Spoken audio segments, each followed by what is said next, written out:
That's interesting, right? Nobody gives a damn. If we find aliens, would people then say, okay, yeah, move on? If we were to go back in time and we would get Alan Turing and take him in a time machine here, his mind would be blown. ChatGPT, as we know today, is the amoeba of AI. Everywhere I go, I see intelligence being integrated, but there's no big announcements. We've created a brain, which is a super great brain, but now we still need to make sure that we put it in the body and it doesn't run into a wall.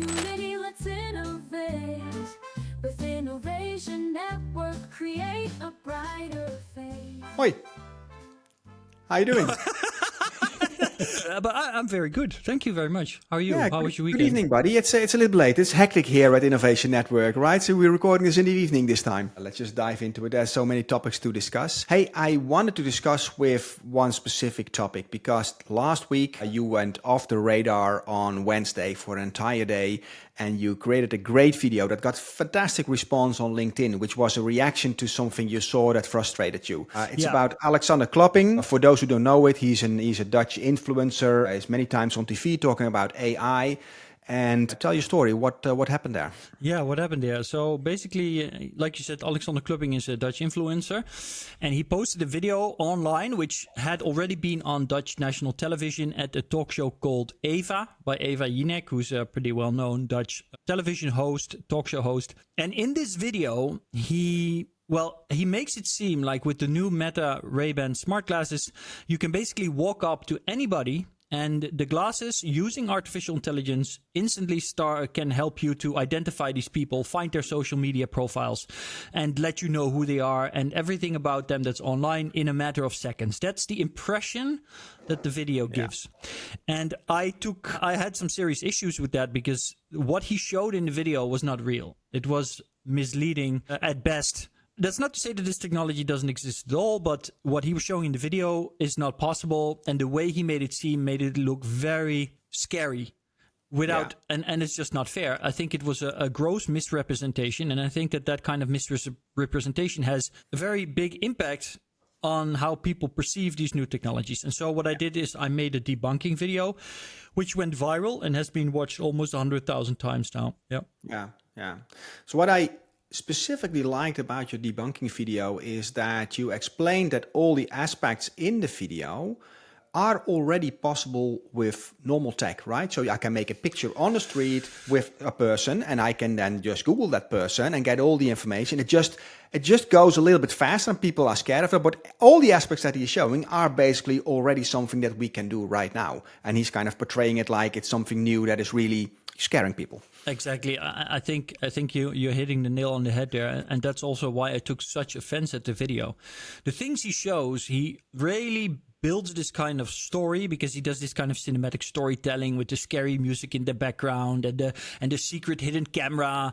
And they make it seem like what he's doing is something that is very particularly a result of smart glass technology with artificial intelligence. But the truth is that what he actually shows, literally what they do, is a technology that has been available for years, and you don't even need smart glasses for it because he uses a website called PimEyes. So this is the PimEyes website, and there are other websites like this, like Face ID. And as you can see, you can upload a photo here. So what they did in the Alexander Klopping video is that they used a live stream from the smart glasses and they made a picture. This one, actually, this is literally one of the pictures that they used of this woman. Yeah. And then they start a search just like I'm doing now. So I could add more photos for making it better, but yeah. So basically this. Did you set up to reach out to her based on the fact that you now know who she is and ask her opinion, or are you just thinking about it now? No, yeah, well, I didn't reach out to her, but funny, her name is mentioned in the video, and you see that she does this now. Right now, we don't get any results, and the reason for that is that the picture that I used is of too low quality. Yeah, well, it happens because mine was a bad screenshot. I was actually using it for something else. But let's take this handsome chap here. I don't know if you recognize him, but you might know him. Oh my God, here we go.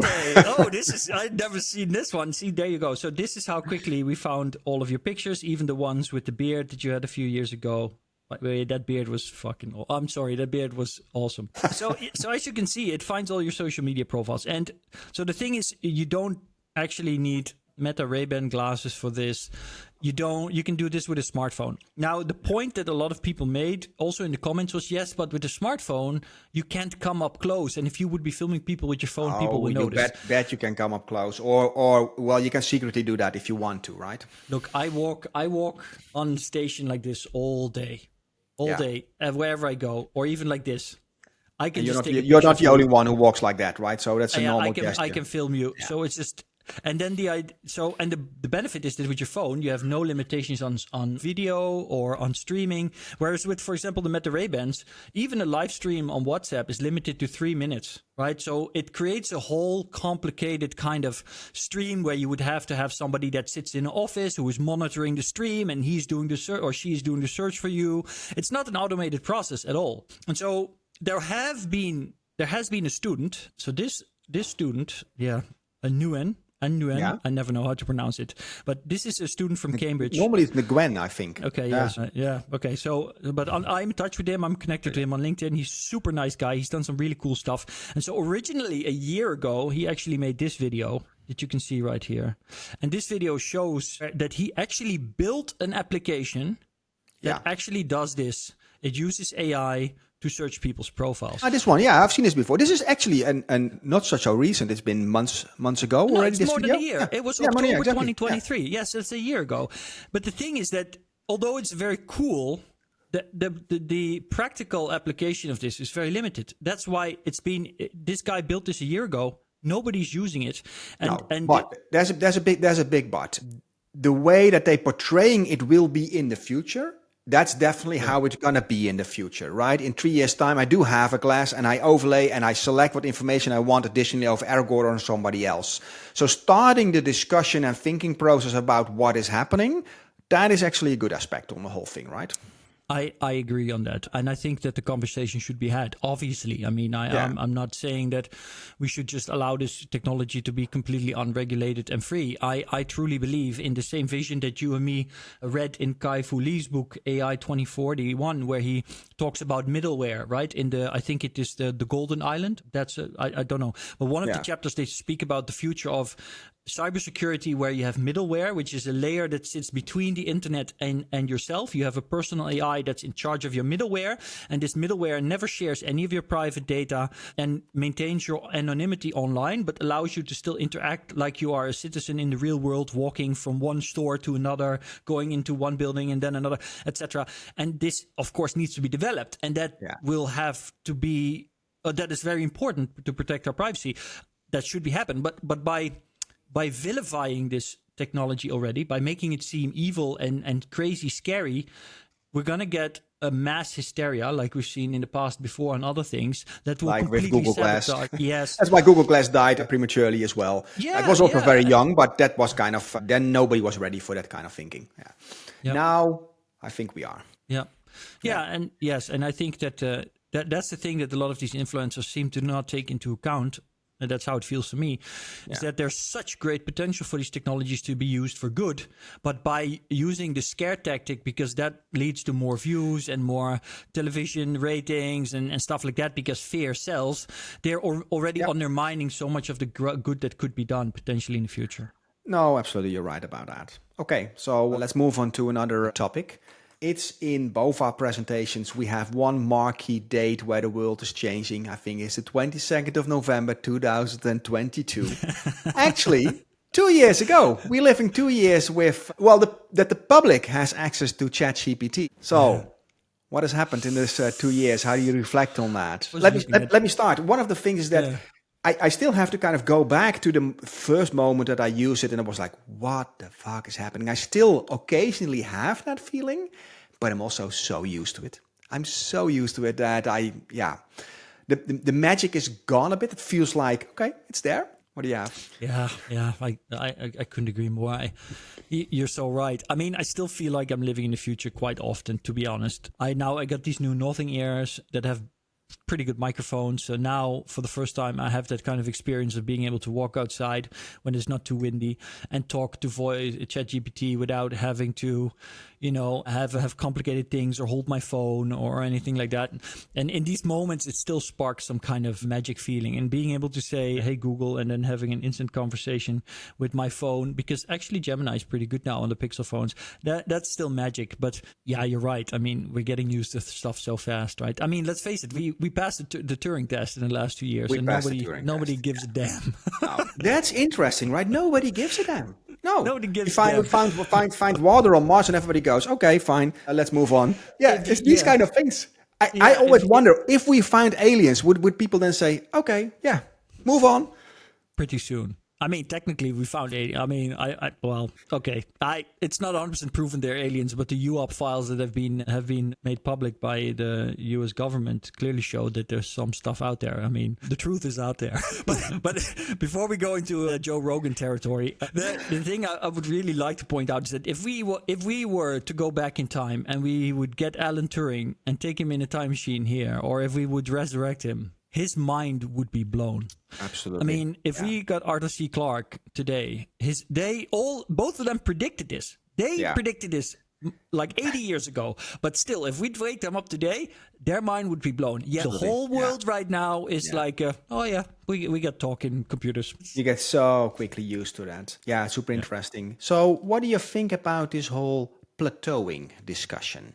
And there's many news articles lately. Sutskever is also mentioning it, where the speed of increased intelligence from the system is slowing down a bit. What's your take on that? Yeah. So truth be told, I don't know about you. Have you read into it? Have you really gone out there to see what they published on it? No, not in detail. And there's so much of these naysayers that it stops, that it's an S-curve. And every time we find something new, if I look to the reasoning capabilities of the O1 model of ChatGPT and what's expected to grow, I have good hopes that it continues with new algorithms. We're going to use new ways of using the data post-training in doing that in ways that we've not seen before. And AI can help with that as well. So I'm not getting the whole slowing down thing that much. Yeah. No, yes. So I haven't really gone down the rabbit hole yet. So basically all I know and saw is that Ilya Sutskever basically said we're reaching the end of scalability in terms of just using very roughly just pumping in more data, more compute, and then we'll get better models. And of course, we've seen a tremendous growth in terms of capabilities simply as a result of scaling. On the one hand, I haven't really seen this be confirmed from a lot of sources. I was really surprised because everybody probably knows by now that I'm not a massive fan of Jan LeCun. I think he's a nasty little guy, but he also hates Elon Musk, by the way. But I thought it was funny because literally, Mark Zuckerberg went on a podcast with Cleo Abram, right? And in that podcast, Mark says, "Yeah, we're scaling and we don't see any end in sight yet. So I'm betting the house on scaling." And literally a week later, Jan LeCun, Mark's employee, goes on Twitter and says, "Yeah, we've reached the end of scaling. It's basically over. I told you so." And then he goes, "I told you so." And I responded, and I never got a response. I said, "Wow, did you really talk this through with your boss? Because apparently he just bet the house on all of this." But he did respond, obviously. Yeah. And so we have the realm of energy that we can further explore. We have the realm of materials that we can further explore, and we have the realm of quantum computing. Those are three big breakthroughs that will definitely have another wave of push. Maybe it's a little bit of an S, but then we have another curve coming up. So definitely. So yeah, I think you're making a lot of good points. I think that we haven't even begun to scratch the surface on what we can do with the best models right now when we properly integrate them and use them in new and novel ways. I mean, look at something simple like a paintbrush, right? Rembrandt could do a lot more with that paintbrush than one of his interns. So right. That's a good we haven't even begun to explore the true capabilities of what we have. And then on top of that, you're right. Maybe scaling is at an end, but we're seeing tremendous progress in reasoning. What if we can have a Claude model combined with a model that can do perfect reasoning like a human? That together will again make it much better, right? It's like really what we're seeing is the Formula One industry, right? The Formula One industry over the last 100 years, they reached limits of particular parts of how they were doing it and how they were engineering it 100, 1,000 times. But then they'd come up with new ways to get more out of the car, to make it more aerodynamic, to make it more efficient, to get better tires, you know. I saw a nice quote from Yuval Noah Harari, and he said, ChatGPT, as we know today, is the amoeba of AI. And I like that way of framing it, that is going to take a life on its own, evolutionary point of view. So that's interesting. Yeah. Perfect parallel. Perfect, yes. So what do we have more? I see you posted an article on... let's go. Did you check out Perplexity shopping? I did not. I saw you post this and I was like, is this for real? Is it just in time for Black Friday? No, I was a little bit flabbergasted as well. Normally I would not pick this as a topic, but I was so off because everything that we see from Perplexity is kind of on the mark. And maybe I'm just outside of the demographic here, but I was like, so what are you doing here? It's not available in NL, so if you want to check it, you have to VPN to the US. But if you VPN to the US, you immediately have it there. So I tried, give me the best possible DJ set. And it came with a couple of mixing tables and things and pricing and buy immediately buttons. There you go. But I still don't see the big thing here. Yeah, well, I think that, I think that what Perplexity is really trying to do. Yeah, like that. That looks like that. Yeah, I think they're trying to try out all these kind of new features to stay ahead of the game because they saw... Right. Recently, they saw that ChatGPT or OpenAI announced, hey, now you can do search with ChatGPT. Right. So they're feeling the heat. And there's already probably 100, maybe 1,000 companies that have been literally wiped out of existence in the last 2 years because they were building on top of, for example, GPT-4. But then ChatGPT came out with a new feature and basically made them irrelevant. Perplexity, to some extent, of course, is also vulnerable in this way. Yes, they have their own models and they do their own kind of fine tuning and they had and stuff like that. But if they don't keep reinventing themselves and keep building new features, they're gonna get outplayed at some point. So it might be that they're introducing this and that maybe this is not one of the better things that they introduced. That's possible. However, it's fine. It's fine to experiment, but I know Perplexity is the rabbit hole for me. If I want to know a topic and dive deeper on it and indulge myself into that, that's where I go to Perplexity. And shopping is a little bit for me personally on the other end of the spectrum. So I was really surprised by the feature that they put in there. And also after trying... Maybe they're trying to get women on board. I mean, I don't want to think patriarchal, but no, women are super low on the usage of AI. So by bringing shopping into AI, they might be very well trying to bring women into the AI game because this is that.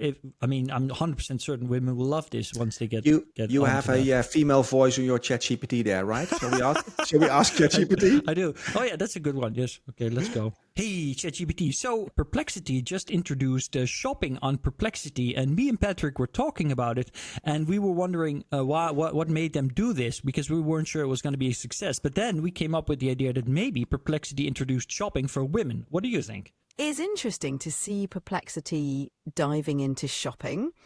The idea that it could be specifically targeting women is a bit of a leap, as shopping platforms usually aim for a broad audience.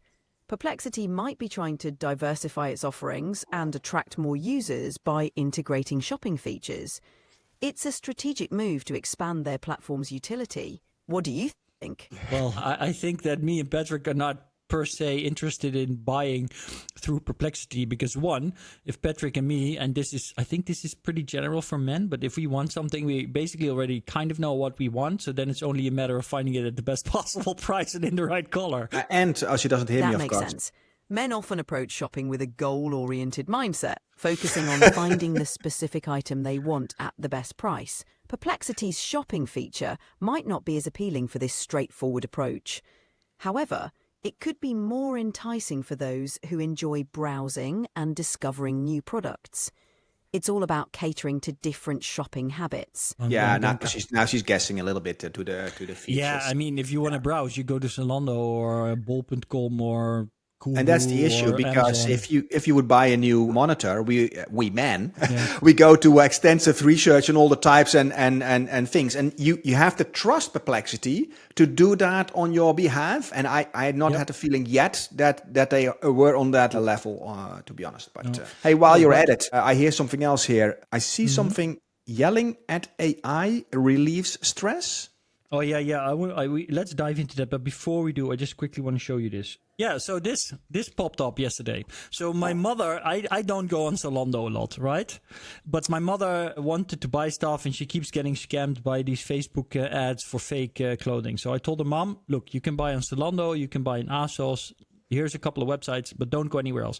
But the funny thing is, so I logged in for my mom, and then I got this. And so for those of you that don't read Dutch, it says, try the new AI fashion assistant. And this is so incredible because I'm seeing this a lot, right? Sam Altman's words ring in my ears every time. When intelligence gets integrated everywhere. And everywhere I go, I see intelligence being integrated, but there's no big announcements. Nobody's really talking about it. You just get offered it, and they're kind of playing around with it. And that's very interesting because it's going quite rapidly. Yeah, absolutely. And did it work, or did you not check it out? Are you still, you keep wearing black? I keep wearing black. I just went for my one day a year that I go clothes shopping, and I bought everything black. but yeah, so back to what you were talking about, yelling at AI. Yeah, yelling at AI. I rarely yell at AI, to be honest. I'm also very polite with AI all the time. If she asks a question, I rarely close it down. I say thank you sometimes. That's just how I talk to everybody. But well, I was gonna say, Patrick, do you yell at anybody? No. You're not that kind. I never felt you that kind of person. So I have to be honest. The thing that this is gonna be super honest. The thing that I'm most ashamed of, I mean this, and it goes very deep, is that I yell at my mother sometimes. And whenever I do it, I feel disgusting and dirty, and I feel bad, and I feel like a horrible human being. But she is the one person in the world that manages to sometimes get so deep under my skin, and it goes so quick sometimes, right? I'll be coming into the room and I feel fine. And then 30 seconds later, she made 3 remarks and I'm like, what's going on? Yeah. And so I struggle with that because apparently there's tension there, and maybe this is something that's built up over the years that I know, and I'm working through it. But yeah. Or it's perfectly normal because I got 2 kids and those are yelling to me all the time. So yeah, well, could be that. But yeah, yelling at AI. So Perplexity sent me this article in the morning, and that was super.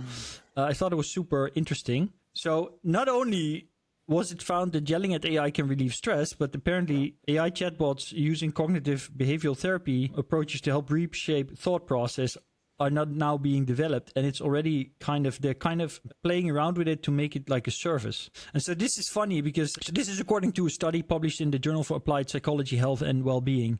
Yeah, but wait a minute. AI chatbots.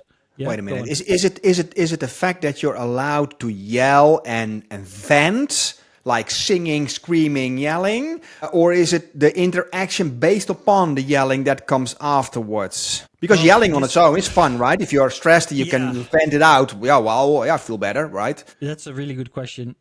From what I read here, they basically just did a study where they allowed people to interact with AI chatbots, and they allowed them to yell at the chatbots. And the chatbots, as far as I understand it, were made in such a way that they don't start yelling back. So they remain calm and friendly, but in a kind of understanding way, right? Because it can be super frustrating if you're yelling at somebody and they're not responding. But wait a minute. Are there chatbots that are yelling back? I never yelled at ChatGPT, but does she yell back?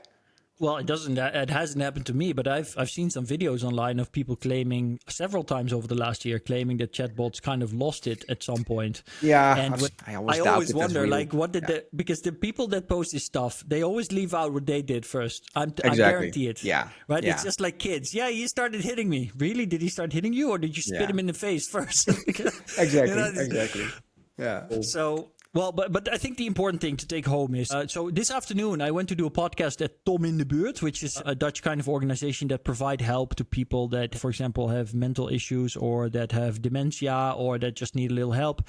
So they're very much into the social kind of sphere, social support for people. And we talked about it there as well. So in South Korea, they did an experiment with elderly people. 7,000 elderly people received a doll, which has a kind of GPT-4 robot in there. They can talk to it with a baby voice or a children's voice, and to relieve loneliness. And it's been a very successful experiment. There are many of these cases, and they all are very positive. And that's absolutely a future where we're heading to, right? Yeah. Yeah. I think, I was going to say maybe in the future we literally have robots in HR where people can talk to. And then instantly I got this image in my mind. Oh my God. Do you know the movie Elysium with Matt Damon? Sure. Yeah. Do you remember the scene? Yeah, sure. It's a long time. I saw it when it was released. I never saw it again, but yeah. Oh yeah, he goes in to talk to this robot at some point to get like his social score, credit score, and the robot is just like, "Yeah, you got minus 100 deduction," and he's like, "Yeah, but why? Why? Let me explain. You got minus 100 deduction. Goodbye, goodbye, citizen." It's like, and you can just see the frustration building, like this dystopic future where nobody gives. It's. Right. But literally today, I talked to a friend of mine who has a platform for mindfulness. It's called Akoyo. And what he does, he is offering that platform to HR departments of large organizations. And he is actually building a chatbot with character AI in there to have these kind of discussions. So there you have it. There are all these kind of use cases that people, that an HR department has basically offers a psychology course or a conversation, and then you can opt in, for instance, to do that via character AI. So that is already like the one that you have with the fashion, but slowly entering our lives on all kind of departments and areas. Cool. Yeah. I mean, I think today I had a conversation at Tom, and they said, but does AI feel? And this is a question obviously that's often asked. The question is, does it really matter? I think in a lot of situations where people just need mental health care, it doesn't really matter whether that AI can or cannot feel, as long as it can help that person get better, right? Yeah. But on a more philosophical level, I personally believe that feelings are just the output of our algorithm on the inside. So you have two outputs for an algorithm.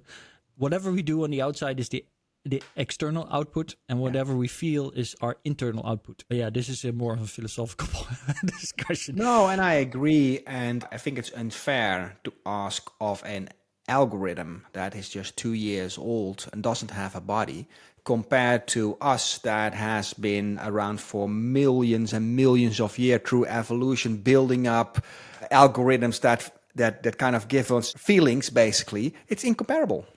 Yeah. And it doesn't matter. And it doesn't matter indeed. Because for all I know, you're not conscious as all. I'm talking to a bot right now and we are in a simulation like we talked last time. So you never know. Exactly. Yeah. Yep. But as long as I have a good feeling about it, then it's good. Yeah, exactly. Yeah. That's what matters the most, right? I think that's why the metaverse is going to be so important, because we have to kind of bring our humanity back into our digital reality. And that's something that in the transitional decades of the first internet and the 2D kind of text-based internet connectivity is something that got left behind. And that's part of the reason why social media became rather toxic. But I think we can overcome that if we move forward. Yeah, exactly. So any more on AI and education or? Yeah, well, AI and education, I think it's good to at least touch on it. Oh, I now see the title, No Place in the Classroom. Oh, there we go. This is going to be interesting. Yeah.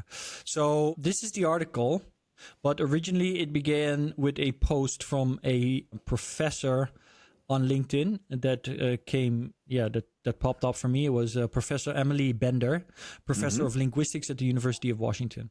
And she said, no, ChatGPT will not help in the classroom. It will not save teachers' time, and it doesn't represent a set of skills students need to learn. She said on OpenAI's latest nonsense. And I read this and I was like, wow, how can you be a professor at a university and be so? What is the is there an argument? Yeah, this is sickening. What is there an argument that we might?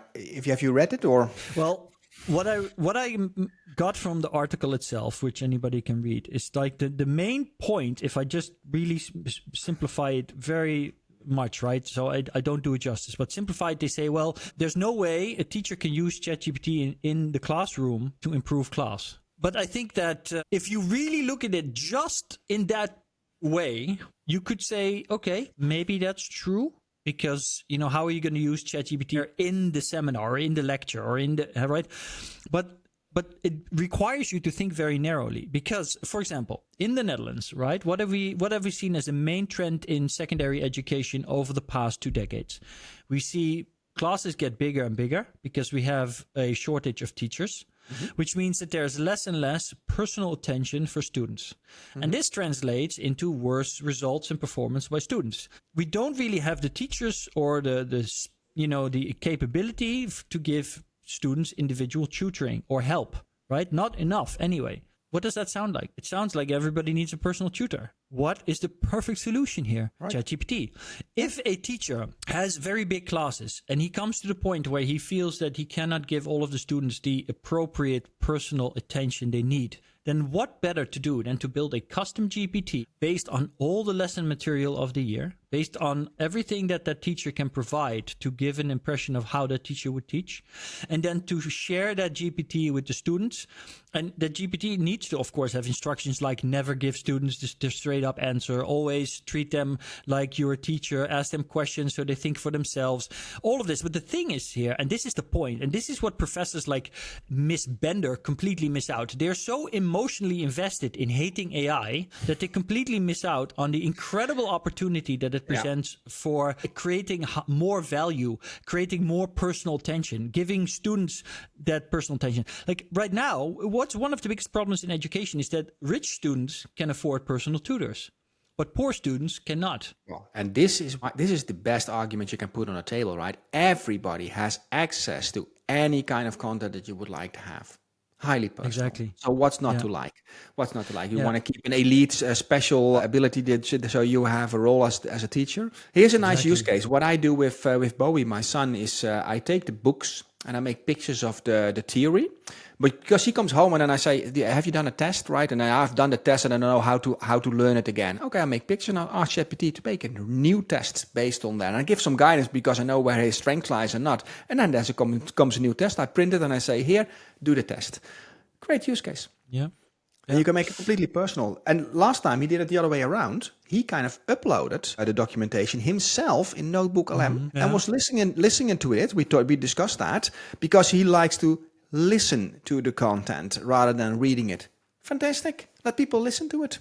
So something that you can do in class as well, segmented for those who do it, and then you put it on your iPhone and you bicycle home, and then you listen to the content, and you have done half your homework already. This is such a great example because let's call it a gateway drug, right? I know some of my godchildren, they're like, I don't like to read. No. It's not that they don't like to read. It's that they don't have anything they would like to read. Yes? Yeah. But the bar to get into reading is high because if you give them a book, even though it's interesting, reading that first page is going to be hard for them. For some reason, children will struggle with that. Give that kid, right, the first chapter of the book with ChatGPT or in Notebook LM. Get them into the topic. And then give them the book and say, well, you want to learn more about this? Go and read the book and then discuss it with ChatGPT. Yeah. Right? There's so many ways in which you can be creative and use this technology. Or put it in the content that you would like to see, right? Last time you introduced an Instagram feed to me where they have a cartoon or philosophical ideas. So if you don't want to read the book, read the cartoon. So you get the concept a bit, and then you kind of make steps towards philosophy or something else. There are many ways to do it. You have this slider on Canvas, right? You make it more academic or simple text. So adjust it to the reader, or whatever the person likes. Yeah. Exactly. My cousin Jean-Philippe, I wanted to get him into crypto. So I made him for his last birthday last year. I said, whatever you save up in the next year, I'll double it. And then when he came back to me, I said, well, I'm going to pay you, but I'll pay you in Bitcoin and Solana. And I did. And then he was like, but how does this work? How do I do the wallets? How do I do the transfers? And I said, well, use ChatGPT and Perplexity to figure it out. Because if you can't send me your wallet address, I can't send you the money, right? I incentivized him. Now he knows everything. Like he's sending me videos every day on how to trade and stuff. And he's 9 years old, right? I gave him AI. I gave him Web3 and I said, figure it out. How many Bitcoin did you give him? Well, I kind of made a little mistake. I really underestimated his ability to save up. I thought it was going to be like $100, but the kid saved up like almost 400 euros. So yeah. No, Yeah, actually funny. €700. I think I ended up giving him like 700 euros. Don't tell anybody. Yeah, My other cool. godchildren are all going to be angry when they find out. Yeah. Hey, so we're almost at the hour, so but let's do a couple of more topics that we collaborated. This is interesting to share as well. Last week I was at the ServiceNow forum. ServiceNow is also a customer of us. We do dinners for them, and it was interesting to see AI all over the place. It was just only talking about AI, and there were no demonstrations of agents yet, but a lot of talk about agents. You see all these large companies, Salesforce is doing it, Microsoft is doing it, Google and ServiceNow. The whole promise is that you do not prompt to prompt, a copy and paste, but you give more complicated task to an agent that goes autonomously and doing stuff. It's absolutely going to come earlier in 2025. Absolutely. Yes. Yeah. I think it's going to be, again, a really exponential curve here. I think we're going to see hints of agentic AI. We're going to see hints of integration, and everybody is going to be like, "Why is it taking so long?"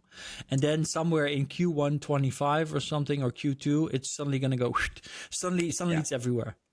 All the companies are releasing it, their integrations, and it really reminds me of, you know, how, and you probably remember this very well, at the end of the 2000s, early 2010s, there was this big move. We're going to go to the cloud. Oh no, wait, that was even later.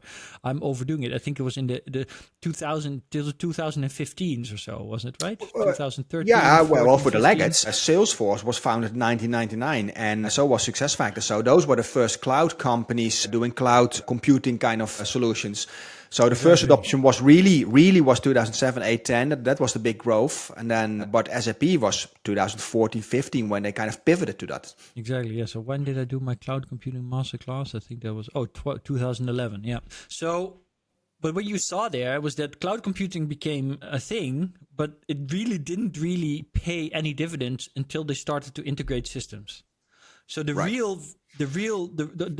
requirement for it to work was, okay, you get all your systems integrated because your CRM needs to be talking to your ERP and all of that stuff. So just moving it to the cloud didn't do shit. You still needed all of these systems to work together and then be integrated in ways that really made it valuable, right? And this is the same thing here, right? When I see Copilot right now, it's okay. I get Gemini now in my Google chat. Okay, I've used it once.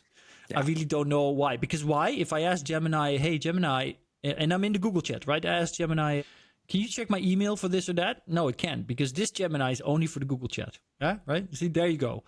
There you go. Yeah. This is the thing. We need it to be integrated. It needs to be able to look in your computer. It needs to be able to look in your mail. And it needs to be able to connect all of these things. It needs to be interoperable, which was the big magic word from Web3. Yeah. And I don't know if we ever talked about this, but the original term Web3 referred to an internet that understood semantic context. So it could take everything into account for an answer. And so basically we're back to that, the original Web 3.0. That's what we're waiting for. Recently Microsoft did an Ignite event, and I watched some snippets of it, and they introduced the agent as well. And it was also fascinating what type of agents that they then have. It's a facilitator. It's one we've seen already that is kind of popping up in your online meeting and taking notes. Your project manager who is doing your to-do list and keeping track of that. And then they had an employee self-service agent, which is pretty funny, right? So as an employee, you have self-service to ask for, I don't know, 3 days or holiday or something like that. And then you have an agent that does that for you or something like that. Still very minimal, but it's coming. Yeah. It's coming. It will go slowly, and then all of a sudden they're everywhere. That's exactly, because they're also figuring out the safety here, right? How do we make sure it doesn't fail? How do we make sure we don't get that the employees read the emails from the CEO? So they're figuring out all of this. So basically, we've created a brain, which is a super great brain. But now we still need to make sure that we put it in the body and it doesn't run into a wall. And so this is the kind of thing that people are underestimating. But that will go very rapidly because we have the brain, we have the potential, we know what the capabilities are. So all of these companies are racing to get there first, right? So, yeah.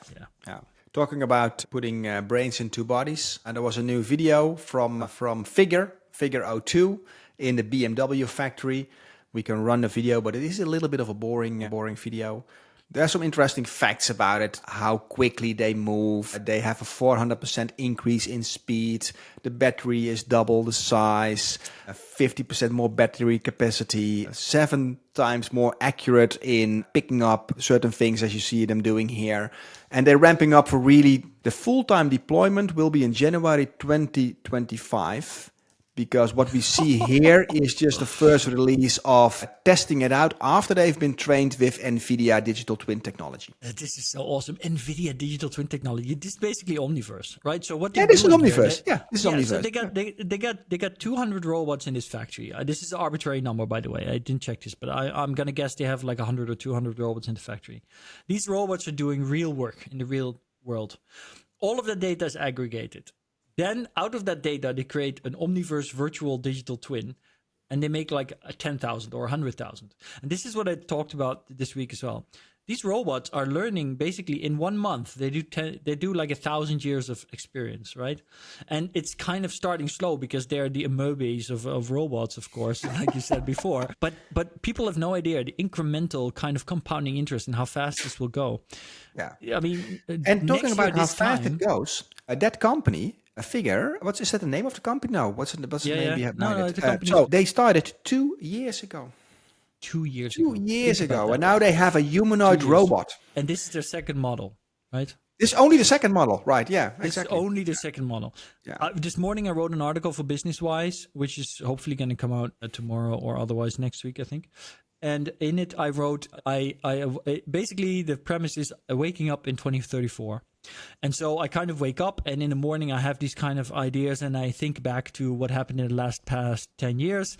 And some of the things I talk about is like when the figure 3 and 4 and 5 came out, and what they're used for, and how fast it's going to go. So you're betting on figure to do well. Well, I think figure is going to do really well. But yeah, my timeline is 7 years until capitalism breaks down. So, and robots are a big part of that. There you go. Cool. I know we're both big gamers. Have you seen Flight Simulator 24?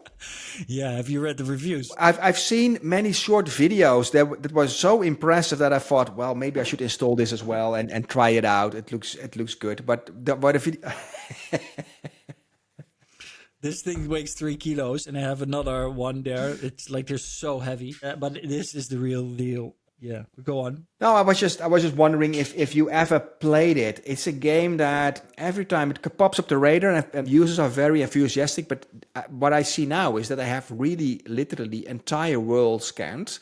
And I see some videos of people playing in virtual reality in New York. They fly through New York, and the level of detail is just amazing. And it's also it's all moving as well, right? You see cars driving on the street, so you feel like you're actually live there. It's pretty impressive.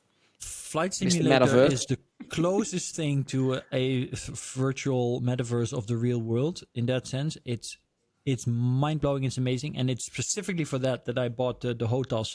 And I want to get still, hopefully for Christmas, a big screen beyond, which actually now I wonder, do they have a Black Friday discount? Did you not make a post about Black Friday? I did, yeah. Well, I've been really going ballistic on the Black Friday. It's kind of crazy. There's no Black Friday discount, which kind of makes sense. But there's never a Black Friday discount for the article you really need, right? Depends a little bit, but just for people who don't know what I'm talking about, this is the big screen beyond, and this is not cheap, but it's the best virtual reality headset out there. A little side note is that if you buy this headset, you still need to buy 2 lighthouses and controllers because they don't even come with it. This is just for the headset, but it's custom made to fit. So I have the Meta Quest 3. You see how small it is, and it has much better display. And so what I want is this with the hands-on throttle, and then I want to play Flight Simulator because apparently it's absolutely stunning. And a friend of mine, Lenny, actually, when he went to flying lessons to get his flying brevet, he actually first did the training in Flight Sim, and the instructor said to him, "Wow, have you had lessons before?" And he said, like, "No, I just did everything in Flight Sim." And the guy said, "That's really crazy." Because you're so good already at flying the plane. So this simulation thing works on humans too, not only on robots. Exactly. But the reason I asked you about the reviews is because one of the reasons many longtime fans bought the game and then got a refund was because when they tried to log in, they had to wait for like 3 or 4 hours before the data was downloaded. Because they basically, when you buy the game, all of the data of the maps is in the cloud, and you need to download it separately every time you go into a flight or something like that. And so because is that so weird, or traditionally, if you want this detail, then you need some data, right? Yeah, no, of course. But when you get Call of Duty, it's 60 gigabytes. So you download that once, and that's shit. But once it's downloaded, the game's on your computer, and you don't need to wait. But the thing with Flight Sim is that it keeps everything in the cloud, and it doesn't save it on your PC because the game is like 200 gigabytes or something. I don't know. It is arbitrary number. And so they tried to do everything only from the cloud on demand. But the problem was because so many people bought Flight Simulator, and because it's such a massive amount of data, basically everybody was in a queue. See, and the reason I'm bringing this up is also because this is actually the real challenge that we have for building the real metaverse.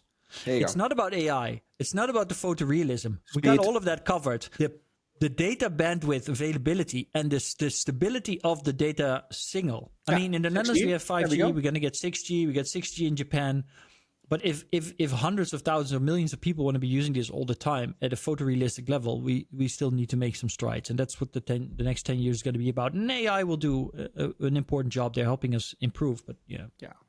All right. I think that's it. We don't have to do any commercials for our meetup. We can only say those who are lucky enough to have a ticket, meet you the 9th of December. It's going to be real fun. Are we sold out? I think we are sold out. Or we're very. Yeah, I think we have 2 tickets left, but those will go away. I think. Yeah. I mean, it is. We're not trying to tell people not to buy a ticket, right? I mean, I think they're still available. Yeah, so we're over 60 now. So technically, we can go till 70, but that's absolute. Yeah, you're forgetting a couple of guest list people that already make it up to 670. So there you go. You're making a very good point. In fact, actually, I have to send 2 people an invitation. Yeah, because Lisanne, special shout out to Lisanne Buik, who's also coming. So I said we need more intelligent women. So yeah. I think we have quite a few intelligent women, so it's going to be fun. Way more women than last time. Yeah, so I think we're going to be. What are you looking in terms of diversity, equality? What is it? What it's kind of something within? I'm so close. I can feel it coming. It's like in inclusion. No, intimidated. I'm gonna. Man, that had to come from deep. I'm gonna be so intimidated with all these super intelligent women. Yeah, but so that's the way to intimidate you. It takes a smart woman. It takes a smart person. Cool. Yeah.